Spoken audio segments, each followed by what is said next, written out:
Tá gravando. Iniciando, tá. Então, hoje nós vamos dar início ao tema abordagem inicial do paciente com choque no departamento de emergência.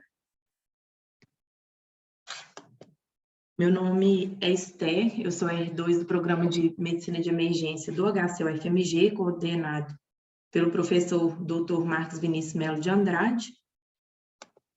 E aí, para começar o nosso tema, eu vou apresentar para vocês o caso clínico.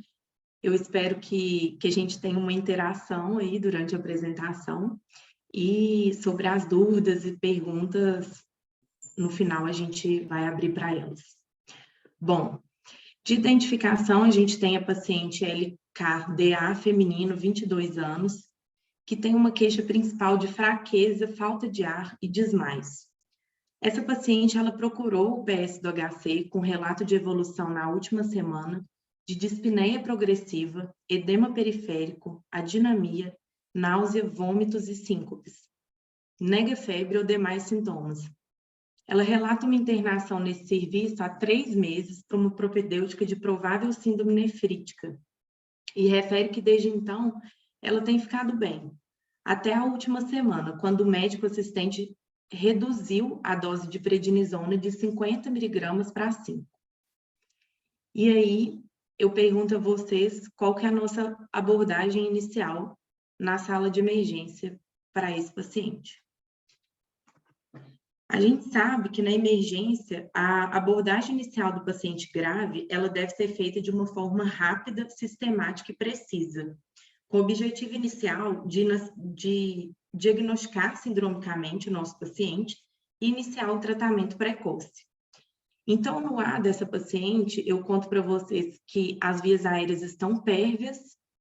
Na respiração, essa paciente apresenta-se taquipneica com esforço moderado, ausculta sem alterações, uma frequência respiratória de 42 incursões respiratórias por minuto, satura 97 em ar ambiente. Na parte circulatória, os pulsos radiais não são palpáveis, as extremidades estão frias, com tempo de enchimento capilar maior que 4 segundos e uma PA inaudível.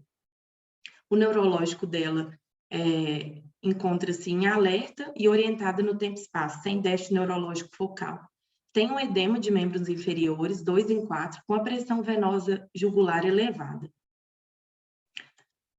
E aí, eu pergunto a vocês, qual que é a nossa abordagem inicial? Se o meu paciente, a gente gosta muito desse trocadilho, né? Se o meu paciente não se move, e é um paciente grave, ele ganha MOVE, que é monitorização, oxigênio e veia. É importante a gente falar que quando a gente está diante de um paciente grave, a primeira coisa que eu vou me perguntar é, esse paciente responde e tem pulso?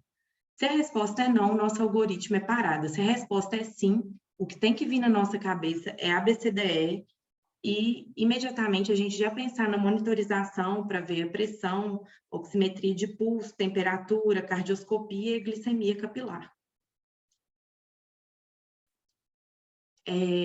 Agora eu vou precisar de uma interação e perguntar para vocês qual o diagnóstico sindrômico da nossa paciente. Alguém pode me falar?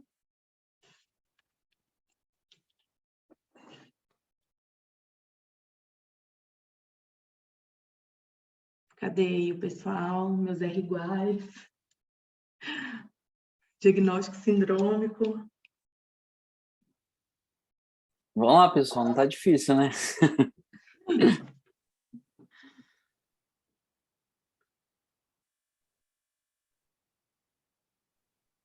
Bom, a Fernanda R2 falou aqui no chat que é um quadro de choque. Joia. Então, é isso mesmo, Fernanda. O diagnóstico sindrômico é choque. Então, para a gente iniciar a aula, a gente precisa de definir o que é choque. O Rosen, Medicina de Emergência, né, que é o nosso livro, um dos livros que a gente mais usa na residência, ele inicia o capítulo 6 com essa definição. Em termos filosóficos, o choque pode ser pode ser definido como uma transição entre a vida e a morte. Então, o que é o choque? O choque nada mais é que a expressão clínica da hipóxia celular, tecidual e orgânica, causado pela falência generalizada do sistema circulatório em oxigenar e nutrir o corpo adequadamente. Nós vamos ter um desbalanço entre a oferta inadequada de oxigênio, que pode ser representada pela DO2, e ou uma demanda tecidual aumentada do oxigênio, que é o VO2.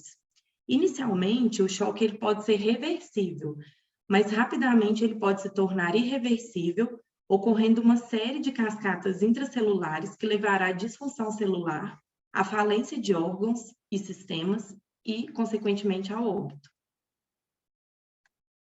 E aí, para a gente entender melhor o mecanismo do choque, a gente precisa de relembrar como se dá a distribuição e a entrega de oxigênio no nosso corpo. Bom, o oxigênio ele vai entrar pelos nossos pulmões a partir de uma pressão negativa gerada na inspiração. Esse oxigênio ele vai se difundir para o sangue através do capilar pulmonar, dos capilares pulmonares, sendo que essa quantidade de O2 que é transferida para o sangue, ela vai depender da relação ventilação-perfusão, da concentração de O2 inspirado, que seria nossa FiO2, que em ar ambiente é 21%, sofrendo interferência de outros fatores importantes, como a membrana alvéolo capilar, a concentração de hemoglobina e a afinidade da hemoglobina pelo oxigênio. É importante salientar que a hemoglobina é o principal carreador de oxigênio do nosso corpo, sendo que 98% do oxigênio ele é ligado à hemoglobina e somente 2% é dissolvido no plasma. O transporte de oxigênio para os tecidos, ele pode ser expresso nessa fórmula do DO2, que o DO2, né, seria a oferta de oxigênio, a qual depende da concentração arterial de oxigênio do débito cardíaco multiplicado por 10.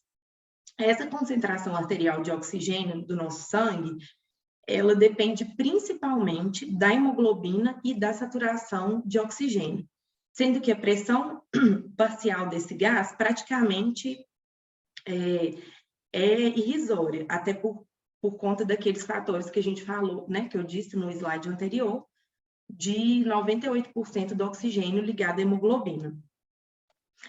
Além disso, essa oferta de oxigênio, além da concentração de oxigênio arterial, ela depende do débito cardíaco. Diante disso, a gente vê a importância que o débito cardíaco tem para transporte de oxigênio para os tecidos. E aí, posteriormente, o meu oxigênio ele vai ser transferido do sangue para a minha mitocôndria. Essa transfusão do O2 do sangue para a mitocôndria vai se dar por difusão, mas ela também vai depender de mecanismos de controle da microcirculação local, a qual vai sofrer interferência por controle de fluxo, o tempo de trânsito do sangue e recrutamento capilar. Além disso, é importante a gente ressaltar que os mecanismos autonômicos neurais e metabólicos, eles vão agir no sentido de aumentar essa densidade capilar quando a demanda do meu oxigênio está alta e eu preciso de entregar esse oxigênio.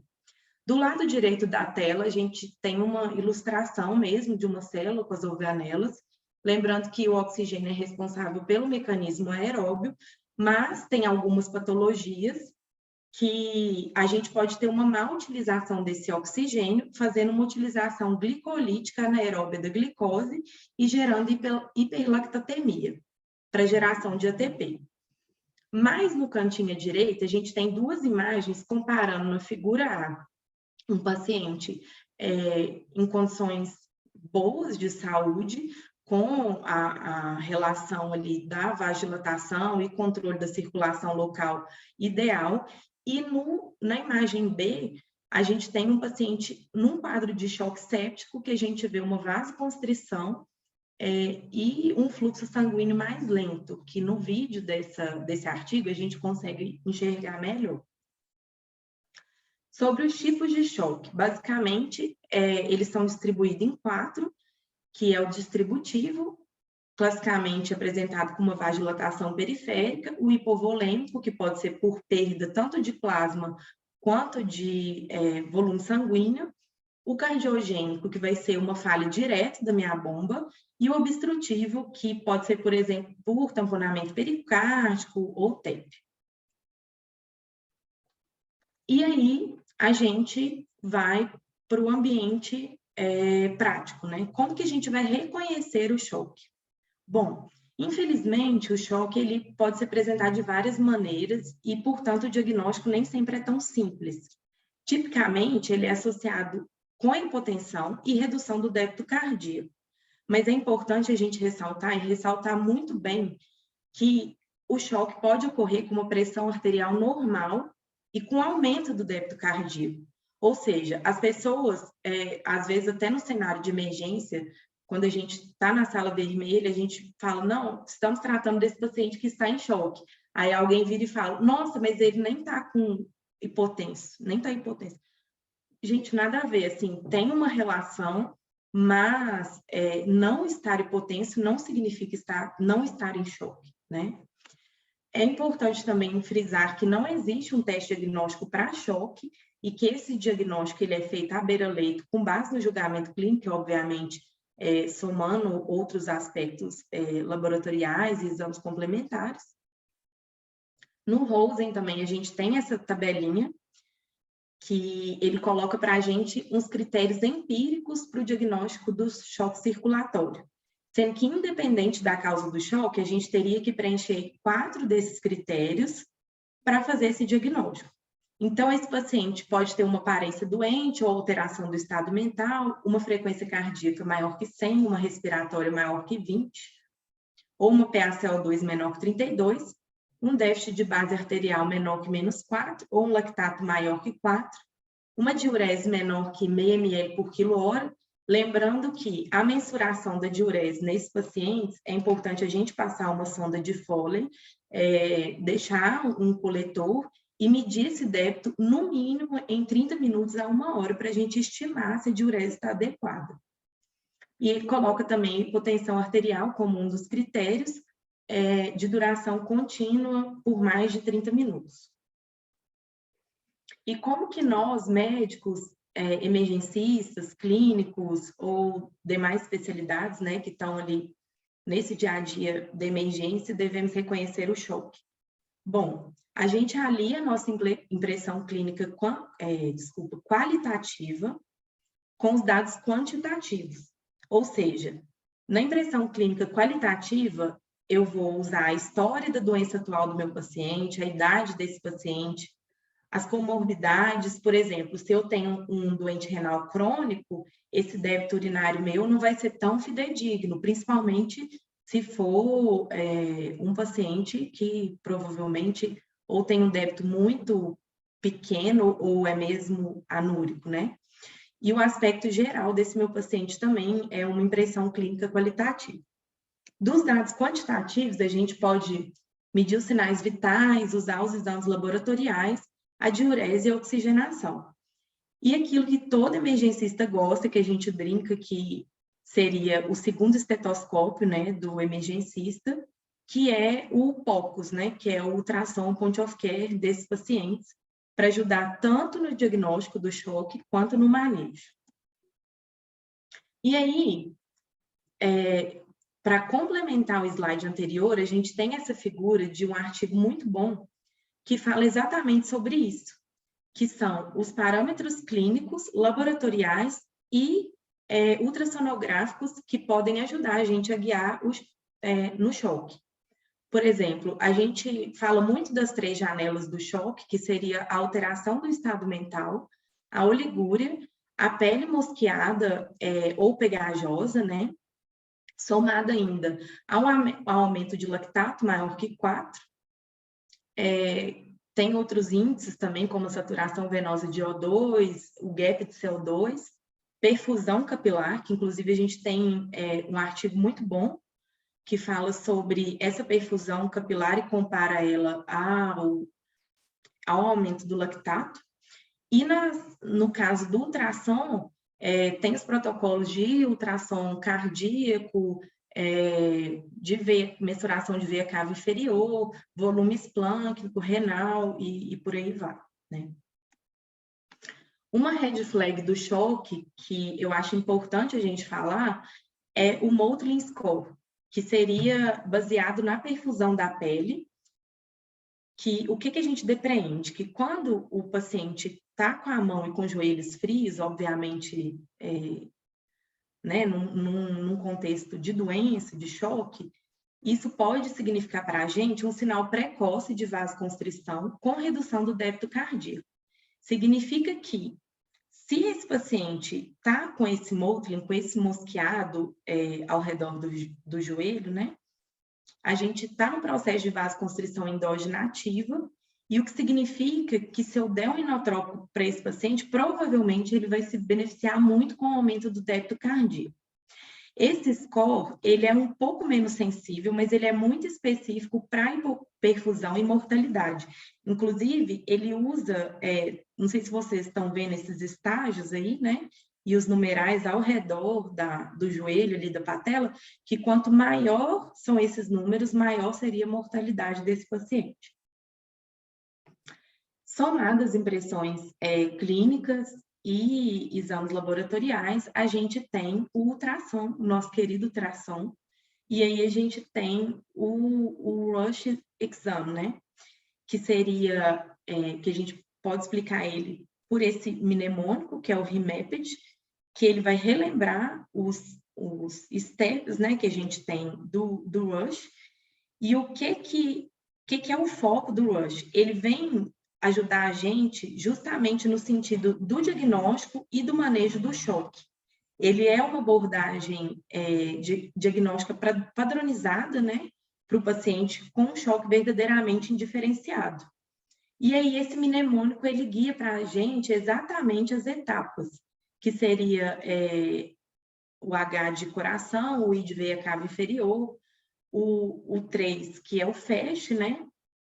Depois seguidos da aorta, dos campos pulmonares, posteriormente. No caso de mulher em idade fértil, inclusive a procura por uma gravidez ectópica e sinais de trombose venosa profunda, principalmente quando a gente vê no ultrassom cardíaco alterações que sugerem, por exemplo, uma TEP maciça, a gente pode procurar nos membros inferiores algum sinal de TVP. Aqui só a título de exemplificação mesmo, a gente tem o ultrassom cardíaco que vai ser usado para avaliar tamponamento cardíaco, procurar as causas de choque e avaliar a função cardíaca no geral, né? Um bom parâmetro que é citado é a abertura da válvula mitral, que quanto mais perto do septo interventricular, melhor seria essa fração de ejeção do meu paciente. Lembrar sempre que o ventrículo direito, ele vai ficar em cima, por exemplo, no parasternal eixo longo, que é essa primeira imagem que eu coloquei aqui, e além disso, ele vai ser menor que o ventrículo esquerdo. Uma outra janela que a gente usa muito é a subxifoide, e também a mesma coisa, o ventrículo direito ele vai estar em cima e ele vai ser menor que o ventrículo esquerdo. É importante a gente avaliar a quantidade de líquido livre ao redor do coração, ter cuidado para a gente não confundir mesmo gordura pericárdica com líquido livre na cavidade, depois eu vou mostrar para vocês. E saber que quando a gente combina o exame cardíaco com o pulmão e da veia cava inferior, a gente pode guiar o tratamento inicial de uma forma muito melhor para esse paciente, né? Em relação ao tamponamento, ali a gente tem do lado esquerdo da tela mostrando, né, o fluido ali no saco pericárdico. É importante a gente falar que existem sinais sensíveis e específicos, principalmente no paciente instável, e que a presença desses sinais pode me levar a uma indicação de pericardicentese na emergência. Um Um sinal sensível, por exemplo, é o colapso do átrio direito, quando as válvulas atrioventriculares elas estão fechadas. E um sinal muito específico é quando o meu ventrículo direito está colapsado quando as válvulas estão abertas. É importante a gente ressaltar também que os derrames muito grandes, raramente eles são uma causa de tamponamento agudo, porque a gente sabe que o saco pericárdico, ele não cabe uma grande quantidade de volume. Então, se eu vejo um derrame grande nesse meu paciente, eu posso inferir que provavelmente esse derrame está se acumulando há alguns meses, né? Em relação ao tromboembolismo pulmonar, por exemplo, esse do lado direito exemplificado, a gente vai ter achados como abaulamento do septo interventricular, que seria o sinal do D, o aumento das câmaras direitas, juntamente com uma hipocontratilidade. E aí a gente tem um sinal, que seria esse sinal de Meconiel, que é como se fosse um trampolim no ápice ali do ventrículo direito, que ele é muito sugestivo de IVD aguda. Aqui, só para citar a combinação do exame cardíaco com a variação da veia cava, né? Geralmente a gente usa o valor de 2,5, que quando ela varia mais que 2,5, provavelmente esse paciente está com um déficit de volume e provavelmente cabe mais volume, mas quando essa variação é menor que 1,5, já, assim, entre aspas, o tanque já estaria cheio, né? O reservatório cardiovascular. Então, juntando tudo isso que eu expus para vocês, dos sinais clínicos, do choque, juntamente com os protocolos de eco à beira-leito, né? Eu queria perguntar para vocês se vocês pediriam mais algum outro exame para a nossa paciente.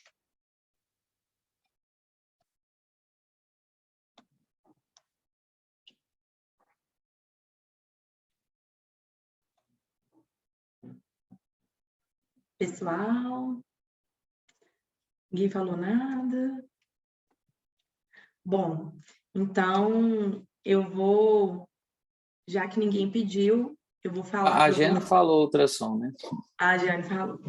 Então, eu vou mostrar para vocês o ultrassom dessa paciente, do caso clínico. E aí, eu peço que vocês prestem muita atenção, tanto na janela quanto para os sinais de alteração que podem ser vistos nesse ultrassom. Ups.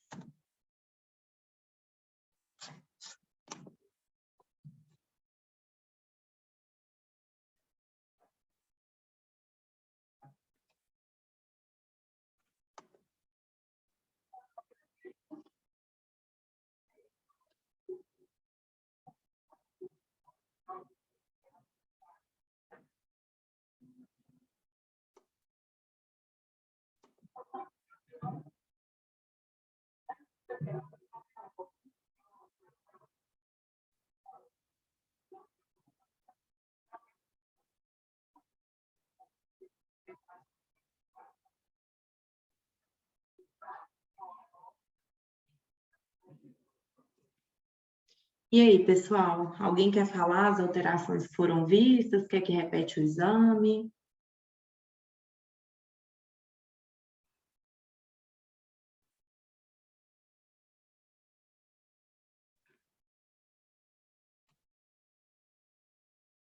Oi, Esté, volta lá no paraesternal enxilongo para nós, por favor. O Kevin falou tamponamento, Esther. Tamponamento?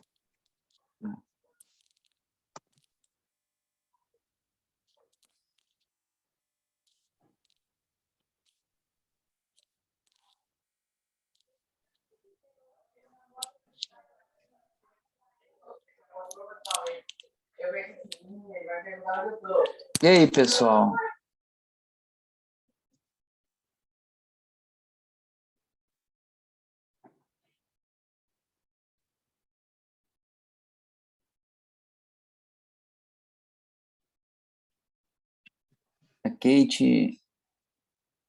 A Kate falou em derrame pericárdico, mas insuficiência ventricular direita, sinal do D. O Kevin Isso. também comentou que tem uma imagem hipoecóica extramuscular colabando o ventrículo. Alguém mais?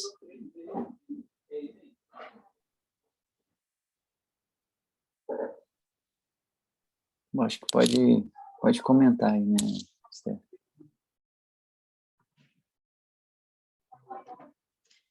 Então, sinais encontrados no POX foram um aumento importante do VD.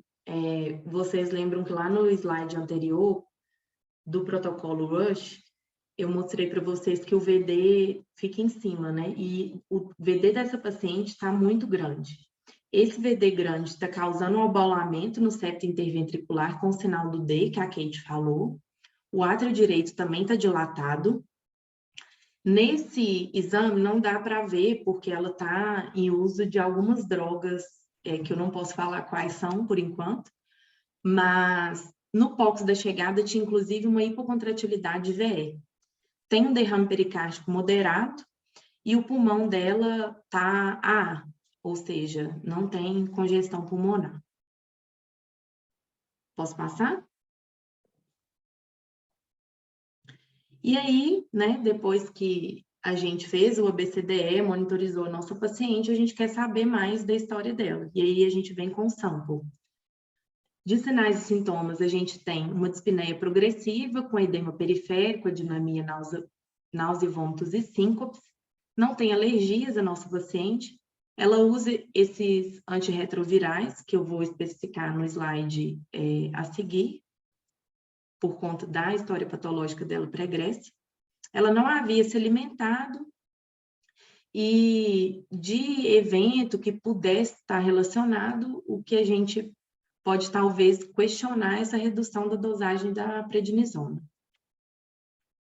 Em relação à história patológica pregressa dela, é uma paciente HIV em tratamento, com uso regular de antirretrovirais. A transmissão dela foi vertical, e lá no início a gente viu que essa paciente tem 20 e poucos anos, né? É importante a gente pensar nisso, nessa evolução do HIV. Ela faz o acompanhamento irregular no ambulatório de infectologia, sendo que os últimos exames do mês de fevereiro de 2019 tinha uma carga viral indetectável e o CD4 de 1115. Na última internação, como a gente tinha dito lá no início do caso clínico, que tinha sido há cerca de 3 meses, por conta de uma glomerulopatia, né, uma provável síndrome nefrítica a esclarecer, a biópsia foi visualizada uma nefropatia por IgA, na proteinúria de 24 horas foi contabilizado 12.326 miligramas, e aí foi vista uma insuficiência de VD provável secundária a uma hipertensão pulmonar dessa paciente. E aí, essa hipertensão pulmonar, na chegada, ela tinha uma etiologia a esclarecer, provavelmente uma hipertensão pulmonar do tipo 1 ou 5, com derrame pericárdico também a esclarecer. E como tinham todos aqueles achados no eco dela, né, que provavelmente já tinham lá nessa internação há 3 meses, que é da onde vem essa patológica pregressa dela, eles pensaram em TEP. E aí fizeram uma angio-TC no dia 5/2, que veio negativo. E aí eu pergunto para vocês, qual que é o diagnóstico, então, etiológico dessa paciente? Diante das alterações clínicas e do POCUS.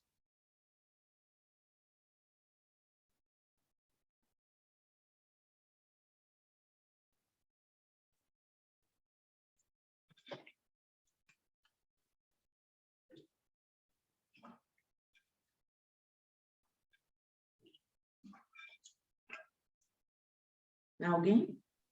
A Giane falou em choque cardiogênico, secundária, hipertensão pulmonar e IVD. Isso. O João Felipe também. Exatamente, é exatamente isso. Então, a gente está num contexto de uma paciente que tem uma hipertensão pulmonar crônica e uma IVD. Então, a gente define hipertensão pulmonar com uma pressão média da artéria pulmonar por cateterismo cardíaco direito de pelo menos 25 milímetros de mercúrio em repouso. Lembrando que a gente pode ter medida indireta também com o eco oficial, né? Mas o diagnóstico definitivo é por cateterismo. A hipertensão pulmonar, ela é classificada em 5 grupos gerais com base na causa subjacente. Então, no caso da nossa paciente, a gente viu que na patológica pregressa dela, ela tinha uma hipertensão arterial pulmonar, provavelmente do tipo 1, que é secundária a uma complicação da infecção pelo HIV, né? Então, em todos os pacientes que a gente tem infecção pelo HIV e que tem dispneia inexplicada, a gente tem que pedir uma avaliação ecocardiográfica oficial, por conta exatamente dessa hipertensão arterial pulmonar que pode gerar uma insuficiência de ventrículo direito. Ou seja, dispneia inexplicada tem que ser pesquisada. A gente não pode deixar esse paciente simplesmente ir embora e não pesquisar. E um outro grupo também que a gente pesquisa ativamente são nos pacientes HIV assintomáticos, ou seja, que não tem essa dispneia, né, que é o principal sintoma da IVD com hipertensão pulmonar, mas que tenham fatores de riscos adicionais, como sexo feminino, como no caso da nossa paciente, drogas intravenosas, ou uso de cocaína, ou infecção por hepatite C. E aí, como a gente está falando de um choque cardiogênico por insuficiência, né, decorrente de insuficiência cardíaca direita, secundário a uma hipertensão pulmonar, nada mais justo do que a gente destrinchar um pouco da fisiopatologia da IVD. Então, eu vou pedir agora para que vocês tenham muita atenção nesse slide, porque, principalmente na minha explicação, porque realmente é complexo, mas quem estiver cansado, respira fundo e vamos junto que vai dar certo. Então, o que a gente sabe?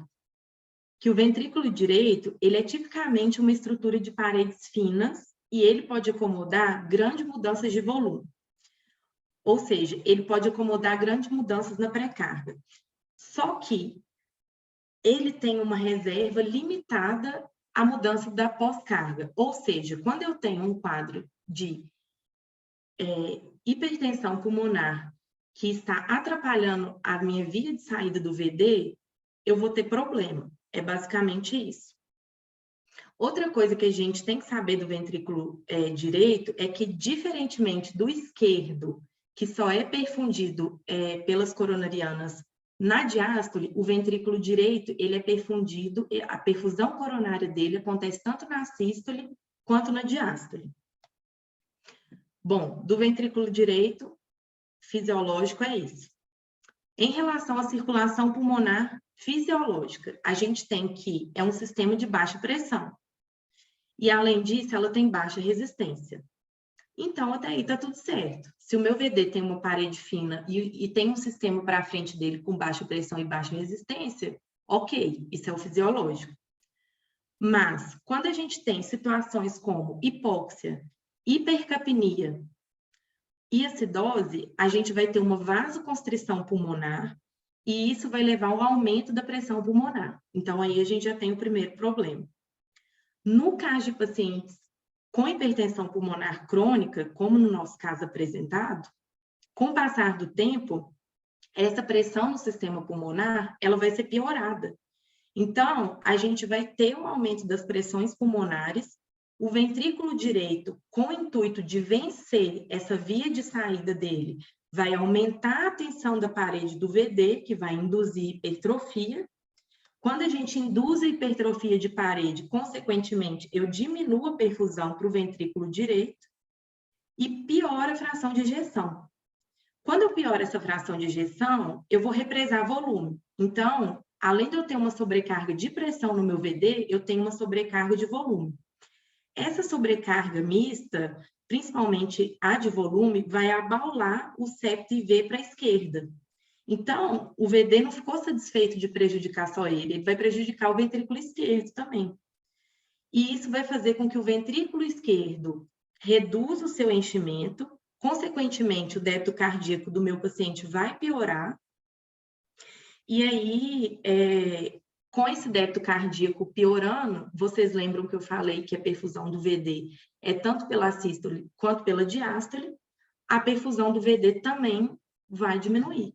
Então, a gente está diante do quê? De uma espiral da morte completo, porque tudo está confluindo para a falha da bomba cardíaca.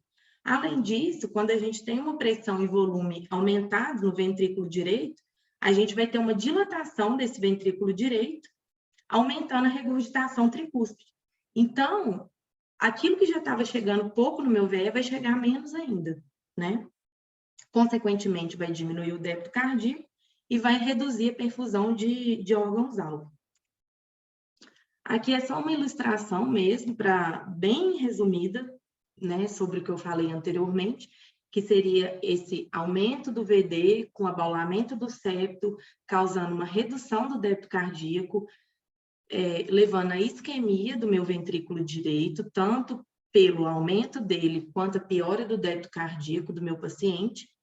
Esse VD sobrecarregado vai ficar isquemiado, piorando a sua fração de ejeção. E, além disso, essa sobrecarga de volume vai causar uma regurgitação tricúspide, reduzindo ainda mais o volume que chega no meu VE, né? Em relação à curva de Frank-Starling, o que tem de diferente do VE para o VD? Quando a gente coloca um volume a mais no VE, quando a gente tem uma falha isolada do ventrículo esquerdo, esse coração ele consegue comportar e ejetar para frente até um certo ponto, vamos colocar assim, até um certo ponto de uma fração de ejeção ótima lá. No ventrículo direito, isso não acontece. Tanto na hipovolemia quanto na hipervolemia, eu vou ter prejuízo na bomba do meu ventrículo direito. Por quê? O meu ventrículo direito depende da minha pré-carga. Então, se não tem pré-carga, eu pioro essa fração de ejeção dele. E se eu tenho hipervolemia, ele não tem força para mandar essa quantidade de volume para frente. Então, eu vou ter uma falha. É isso que chama baixar na curva de Frank-Starling do VD. E aí, finalmente, a gente vai chegar no manejo da IVD. É importante a gente falar para tratar hipóxia e hipercapnia precoce, porque, como eu falei para vocês, isso vai piorar a hipertensão pulmonar. Nesses pacientes, a gente vai evitar intubação, vai ter um slide só disso, para saber o tanto que é importante. Caso seja imprescindível ventilar esse paciente de uma forma mecânica, eu vou preferir a ventilação venosa não invasiva, a VNI, né? Ventilação não invasiva, desculpa. Por quê? Porque ela pode ser rapidamente reversível e eu não vou precisar também de sedar esse paciente, né? Que os sedativos também vão reduzir essa resistência vascular do paciente. É importante a gente manter uma pressão arterial sistólica adequada, né? Que arbitrariamente é definida como maior que 90, porque o VD depende da pré-carga. Só que é muito importante a gente ressaltar que a maioria desses pacientes, eles vão estar hipervolêmicos. Então, na maior parte dos casos, a gente vai ter que tirar volume desses pacientes com diurético. Mas, no paciente que está hipovolêmico, a gente pode fazer bolos pequenos, de baixo volume, entre 250 e 500 ml de cristalóide, e fazer uma reavaliação clínica constante. O vasopressor precoce é uma boa alternativa, sendo que a noradrenalina é a primeira escolha nos pacientes hipotensos com IVD. E a vasopressina, ela pode se mostrar positiva também, porque ela é um vasopressor que pode reduzir a resistência vascular pulmonar. É importante a gente não interromper, os vasodilatadores pulmonares de uso crônico, caso esse paciente faça uso, né? Porque a suspensão abrupta pode causar uma hipertensão pulmonar rebote. É importante a gente fazer um eletro também para procurar arritmia, a fim de não piorar ainda mais, né, essa condição da bomba cardíaca, evitar os beta-block e os bloqueadores de canais de cálcio. Caso tenha uma arritmia e seja né, necessário fazer uma cardioversão, a gente prefere a química do que a elétrica, porque na elétrica a gente tem os riscos da sedação, como hipotensão, hipóxia e hipercapnia, né, que fazem parte de toda piora do quadro. E, principalmente, a gente tem o intuito de melhorar a função desse VD com inotrópicos. No caso, a escolha é dobuta, na dose titulável entre 2 a 10 microgramas quilo minuto, sendo que doses mais altas devem ser evitadas, principalmente nesse cenário de insuficiência de VD, por conta da vasodilatação que a dobuta pode causar. Bom, a gente também pode agir no sentido de reduzir a pós-carga do VD, para reduzir o trabalho, né, o trabalho que ele tem. E como que a gente vai fazer isso? Através dos vasodilatadores pulmonares, inalatórios ou venosos, né? No caso dos inalatórios, a gente tem conhecidamente o oxigênio, o epoprostenol e o óxido nítrico. O epoprostenol, ele é uma prostaciclina e ele pode ser usado por via inalatória ou intravenosa. Esses dois que eu coloquei destacando, que é o epoprostenol e o óxido nítrico, eles são usados tradicionalmente, mas muitas vezes eles estão indisponíveis e assim, tendo um problema de logística mesmo do hospital e tem um tempo de preparo aumentado. E aí, nesse contexto, surge a nitroglicerina a nitroglicerina inalatória como uma opção, que pode ser metabolizada em óxido nítrico, e uma outra opção seria a milrinona. Falando um pouquinho da nitroglicerina, por que ela poderia ser uma opção? Primeiro que ela é um precursor inativo do óxido nítrico, ela tem um custo baixo, é amplamente disponível e de fácil administração, né, que seria uma inalação sem diluição mesmo.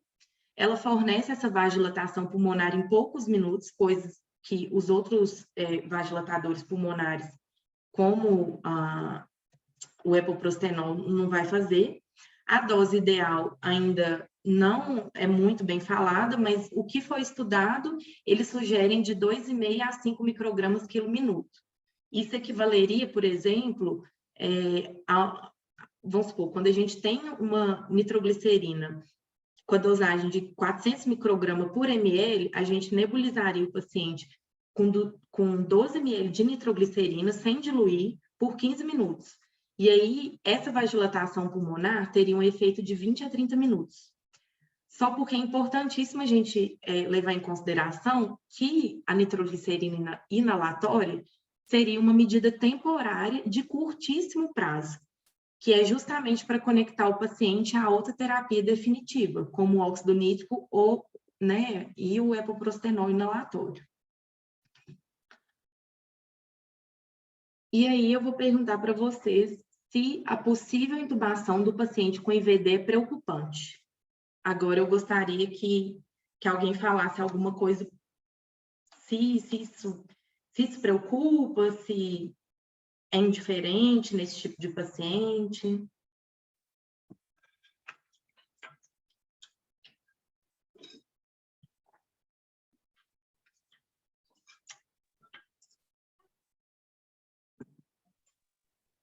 Oi, boa noite. Boa noite. Então, a ventilação com pressão positiva na intubação, por reverter a fisiologia respiratória, vai acabar tanto diminuindo a pré-carga, né? Vai diminuir o retorno venoso e vai aumentar a pós-carga do VD, podendo precipitar uma piora. Isso, exatamente. É exatamente isso. Quem falou? É o Pedro, né? Desculpa, Pedro. é Pedro. Pedro, isso mesmo. Bom, então é exatamente isso que o Pedro falou. Por que a gente tem que evitar a intubação desse paciente? Quando a gente tem uma ventilação mecânica, a gente está submetendo o paciente com uma pressão a uma pressão positiva torácica. O que isso vai fazer? Tanto uma redução do retorno venoso, como o Pedro falou, reduzindo a pré-carga, quanto um aumento da pós-carga do VD. Com isso, a gente vai ter uma redução da quantidade de sangue que chega no VE, reduzindo, por conseguinte, o débito cardíaco, consequentemente, a pressão arterial, levando à hipotensão e podendo levar a um colapso hemodinâmico. Além do que, os sedativos, né, utilizados na intubação, eles podem reduzir essa resistência vascular sistêmica e piorar ainda mais esse cenário de hipotensão. Então, a gente pode levar a piora total do quadro do paciente, levando até mesmo ao óbito. De qualquer maneira, se essa intubação for estritamente necessária, de preferência, ela é feita acordada, sendo a ketamina um dos agentes preferíveis, né? O ventilador, ele deve ser programado para volumes correntes baixos, baixas pressões de platô e uma PIP mínima. E lembrando sempre que a gente tem que evitar a hipercapnia e a hipóxia nesses pacientes. Então, só para retomar o que a gente viu um diagnóstico sindrômico de choque, sendo o tipo de choque cardiogênico, de etiologia provável uma IVD descompensada, secundária uma hipertensão pulmonar, provavelmente do tipo 1, e o fator de descompensação questionado uma suspensão abrupta do corticoide ou até uma evolução da doença de base. Agora, os take-home points, né? Só para a gente levar para casa esses pedacinhos da apresentação. Não esquecer que os pacientes com IVD são frequentemente sobrecarregados de volume e o gerenciamento cuidadoso do volume é imperativo no cenário principalmente no cenário de hipotensão. Os vasopressores e os inotrópicos, eles vão ser muito necessários no choque, principalmente por aumentar o débito cardíaco e reduzir esse risco de exacerbação da isquemia ventricular direita, né? Não colaborando com aquele espiral lá da morte que eu citei. A intubação, ela deve ser evitada sempre que possível, embora a hipoxemia e hipercapnia também possam piorar a função cardíaca do lado direito. A gente deve avaliar o papel dos vasodilatadores pulmonares no tratamento da hipertensão arterial pulmonar. E os pacientes, eles podem necessitar de intervenções que, às vezes, a gente não vai ter no pronto-socorro, como, por exemplo, a ECMO, né, que é a oxigenação por membrana extracorpórea. Então, aqui são as minhas referências. E é isso. Obrigada, pessoal. Obrigado, Esther. Bom, só para título, né, essa paciente, ela não foi entubada, né, e ela acabou saindo bem internou lá na UTI do pronto-socorro e acabou saindo bem, né? Não é isso, Esther? É exatamente isso. Bom, a gente está disponível aí para, né, Esther está disponível aí para perguntas, discussões. À vontade aí, pessoal.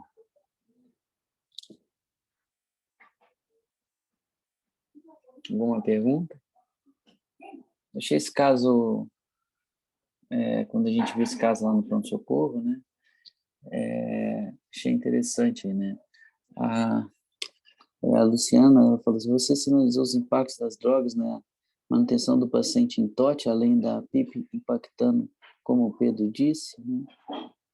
Você quer falar um pouquinho? Né? A questão dos medicamentos aí. Desculpa, professor, repete a pergunta, por favor. Na verdade, eu tinha feito o registro quando você pediu para a gente interagir, aí enquanto eu estava fazendo o registro, ele acabou falando.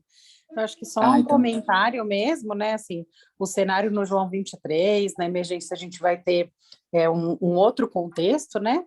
Por ser um paciente politraumatizado, principalmente, às vezes intoxicado, então a gente lembrar do SEMPO, a importância da semiologia na condução, até para poder fazer o diagnóstico sindrômico. Então, a estrutura da aula é muito importante. A gente tem acadêmicos aqui, o objetivo é a gente contextualizar a saúde baseada em evidência e multiplicar essa informação também. Então, acho que foi muito pertinente, agradeço o convite e a oportunidade. E a possibilidade de um paciente com IVD e um choque, né, no contexto que foi dito,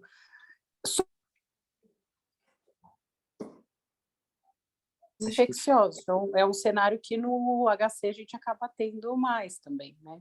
Então, lembrar o paciente com SIDA, às vezes não está fazendo acompanhamento, é possível a gente ter choque misto também. Então, lembrar dessas condições. Sim, Isso. Obrigado, Luciana. Obrigada. Bom, mais algum comentário, pessoal?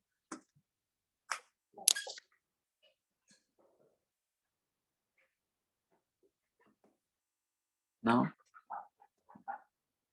Bom, pessoal, então eu queria, né, agradecer a Esther, né, pela aula, né, e também agradecer a participação de todos, né. Eu acho que tem sido bastante proveitoso esses encontros, né, essa interação, e desejar a todos aí uma boa noite e agradecer, né. Esther, você quer falar um pouquinho?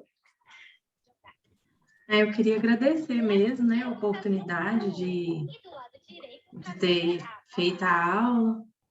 Eu acho que tem alguém com o microfone aberto.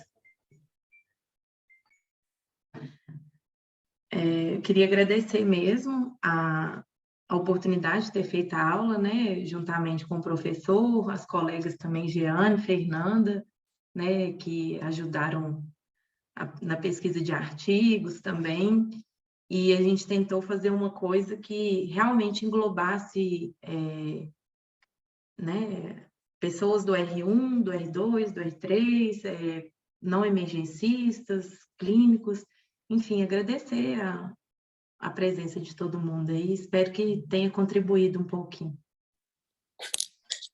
Obrigado, pessoal, então. Até a próxima.